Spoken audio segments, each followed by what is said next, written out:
केलं एवढं कशाला या शिवालाही तू पराभूत केलं. त्या शिवाकडे गावाकडच्या मामाने ना तू सांगितलं हे शिवशंभू महादेवा तुला काय हवं असेल ते माग. तुला पण त्याच वेळी माझ्या मुखातून निघणारे शब्द काय महान नंदिकेश्वरा या जीवाचं तू वाहन म्हणून होण्यासाठी तत्पर हो. वाहन होण्यासाठी तत्पर हो. या जीवापासून नंदिकेश्वरा तू माझं वाहन होण्यासाठी तत्पर होता. ओम ब्रह्मांड माया प्रगटली तीन गुण निर्माण करी चार वेद करी ऋग्वेद सांगे कर्म यजुर्वेद सांगे नरसंपन्न अथर्ववेद सांगे उपासना आणि सामवेद सांगे अमर मधुर संगीत गायना. या सामवेदाची महती जाणण्यासाठी सरस्वती मातेच्या विना देऊन तिला संगीताची जननी केली. त्याच संगीताला नाद भावून आमच्या आत्याच्या डमरूद्वारे त्याच संगीताला आम्ही नाद दिला. म्हणून अखिल विश्व नाद ब्रह्म नाद ब्रह्म त्या राम नामाने आमचा या शांत झाला. शंभर त्याच रामनामा धन्य राहो.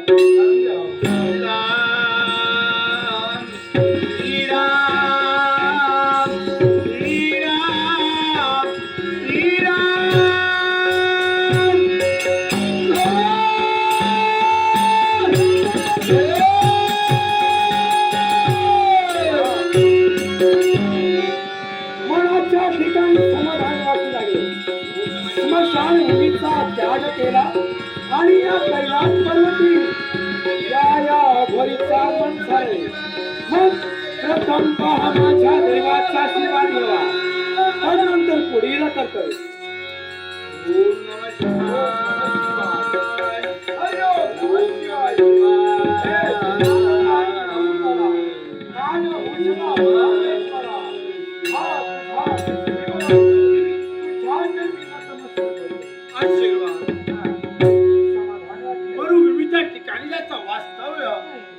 सामान्य मनुष्य अघोरी विद्या प्राप्त करण्यासाठी तत्पर ठरला आणि तोच अघोरी आजच्या कैलासी आणि कशासाठी तुझा निश्चित भक्त तुझ्या पायापर्यंत आलाय. निश्चितच. पण अघोरी आज कैलासी तुझी पावलं पडली आहे आणि कशासाठी. एकच देवा भक्तांना इच्छा प्रगट करावी आणि त्या देवानं त्या भक्ताची इच्छा पूर्ण करावी. मान्य करतोय आमच्या एका मात्रेने श्रेष्ठ आहे आमचे भक्तराज भक्ताची इच्छा पूर्ण करणं प्रत्येक देवताचं कर्तव्य आहे. बरोबर आहे. म्हणजे तुझ्या मने इच्छा निर्माण झाली आहे. पण अघोरी एक जाणीव ठेव तिने तप तू माझी भक्ती केली याच भक्तीचं श्रेय म्हणून माझी पाचवी विद्या म्हणजे अघोरी विद्या मी तुला संपादन केली आहे. त्याच्याही पलीकडे इच्छा याच्याही पलीकडे माझ्या मने इच्छा एक जाणीव ठेव या विश्वाच्या ठिकाणी इच्छा या दोन प्रकारच्या असतात. एक वाईटाची इच्छा आणि एक म्हणजे चांगल्याची इच्छा. तुझी इच्छा कोणत्या प्रकारची आहे. देवा तुझ्या जवळ आलोय म्हटल्यावर माझी इच्छा चांगलीच असणार आहे. परिपूर्ण आत्मविश्वास. मग माझ्या मनाची इच्छा आहे ती कोणती असेल तर तुझ्या सानिध्यात असलेले भूतगण पिशाचगण मला देवा मला तुझ्या सानिध्यात असणारे भूतगण पिशाचगण आणि गुलावे आणि कशासाठी एकच देवा मला माझ्या या विश्वात अस्तित्व प्रस्थापित करायचे. म्हणून भूतकाळ आणि पिशाच्या अस्तित्व केव्हाही निर्माण होणार नाही. अस्तित्व स्वतःच्या कर्तव्यावर निर्माण होतं आणि ह्याच्याही पलीकडे तुला अस्तित्व निर्माण करायचं आहे.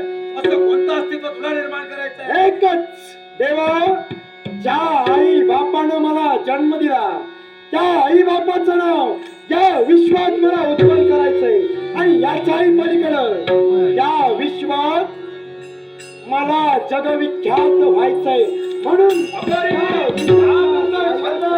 या विश्वात तू जगविख्यात व्हायचं एक सामान्य मनुष्य म्हणून 36 वर्ष म्हणजे त्याने माझी भक्ती केली.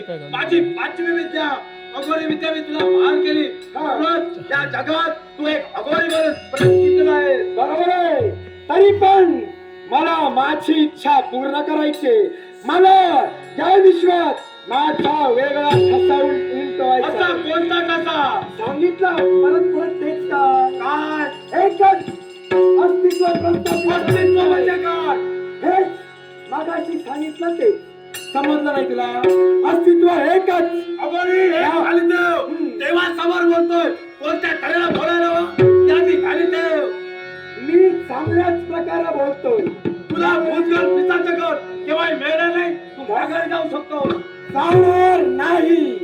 त्यावेळी माझी इच्छा परिपूर्ण होत नसेल तर हा तुझाच भक्त आहे. इथून जाणार नाही तो तुझी नाही. इच्छा परिपूर्ण होणार नाही. तू जाऊ शकतोस. जाणार नाही म्हणजे नाही. त्यावेळी त्या भक्तांनी या देवाचा मोठेपणा वाढविलाय. हा. या जर भक्ताची इच्छा पूर्ण होत नसेल तर जाऊ दे या हे देवाला. खाली देव भक्ताने जर मोठेपणा वाढविला ना, भक्ताने देवाकडे काय मागावं याचा परिपूर्ण अभ्यास केला पाहिजे. परिपूर्ण अभ्यास करणं चालू आहे. काय हा अभ्यास म्हणजे देवाकडे विश्वाच्या कल्याणाकरता ते भूतकाळ पिताचे घर आहे. ते तुझ्या सानिध्यात मी करू. काय झालं? एवढीची इच्छा तू पूर्ण करू शकत नाही. तुझी काय उपयोग मग त्या परिपूर्ण देवाचा? होणार नाही. तू जाऊ शकतो अजूनही जाणार नाही. आताची जा, कैलासला होती. गरज म्हणजे काय? जाणार नाही. अरे कोणत्या तऱ्हेनं प्रलय निर्माण करतोस ना? मलाही पाहायचंय. प्रत्येकाच्या देवाला आवाज करतो. तुला तुला हे निर्माण केलं. हा देव शांत बसतात. अरे